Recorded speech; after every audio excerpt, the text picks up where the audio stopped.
evening, Mr. Chairman-elect. Every year, all of us work with the Metropolitan Museum of Art to put on an evening that we call the Met Gala.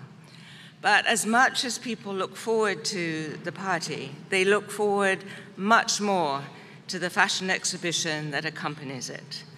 That's true on the opening night, and it's true over the months that follow as hundreds of thousands of people pour through the Met's exhibition halls, eager and entranced. And that is thanks to the brilliant and creative man we're recognizing tonight with the Founders Award, my collaborator and wonderful friend, Andrew Bolton. Andrew has been curator in charge of the Costume Institute since 2015. But since coming to the Met 20 years ago, he has been its standard bearer in the art of telling fashion's public story. Who else could have imagined the astonishing two-part exhibition in America that concluded this fall, culminating in immersive installations produced in collaboration with 9 movie directors, everyone from Regina King to Martin Scorsese and Chloe Zhao, and ending up being probably the most ambitious show the Costume Institute has ever undertaken. Who else could weave the past and the future of design through the concerns of the ever-changing present? In this global age, Andrew recognizes fashion as a universal language, but knows it's one we can all learn how to speak better, and he shows us how. As many of you may know, Andrew is a self-proclaimed creature of habit who loves working away, usually perilously close to deadlines, in the deepest dungeons of the museum. But he's also something of a field anthropologist, quick-witted, with natural translation skills, and having traveled the world with him, I'm here to tell you he's the sort of companion that you want in unfamiliar places. I think of our adventures in the Forbidden City, where Andrew somehow managed to calm irate local reporters unfriendly to our interest in the less official parts of Chinese history. I think of our time in the snow-covered Holy See, where Andrew had secured us the meetings with the maestro of the Vatican Choir that resulted in their moving performance at the Met Gala in 2018. And he did all that by post, because the Vatican doesn't use email. And for all I know, he may have written the request in Latin and sent it by pigeon.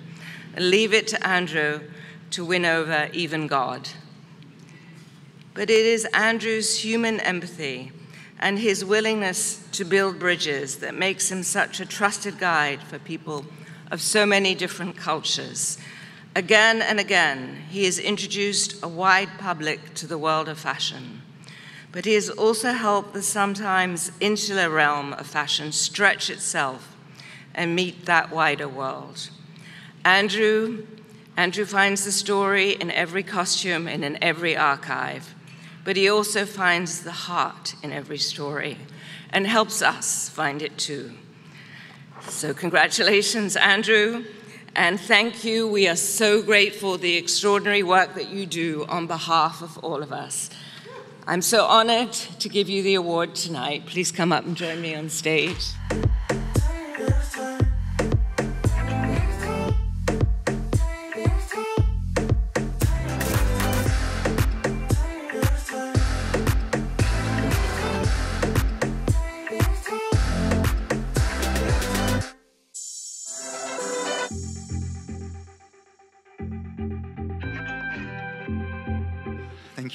Thank you so much, Anna, for those incredibly kind words, and thank you to the CFDA for this award. It's such a tremendous honor. I must admit that I feel a bit of a fraud accepting this award tonight because of all of our exhibitions are such collaborative efforts. So I'd like to take the opportunity to acknowledge all of my collaborators over the years, starting with my amazing colleagues in the Costume Institute. I'm very lucky to work with some of the most brilliant and most talented curators and conservators in our field. And I want to thank them from the bottom of my heart for their passion and their dedication. I'd also like to thank Anna and her team at Vogue. Next year will be Anna's 24th gala, and to date she's raised a staggering $280 million for the Costume Institute.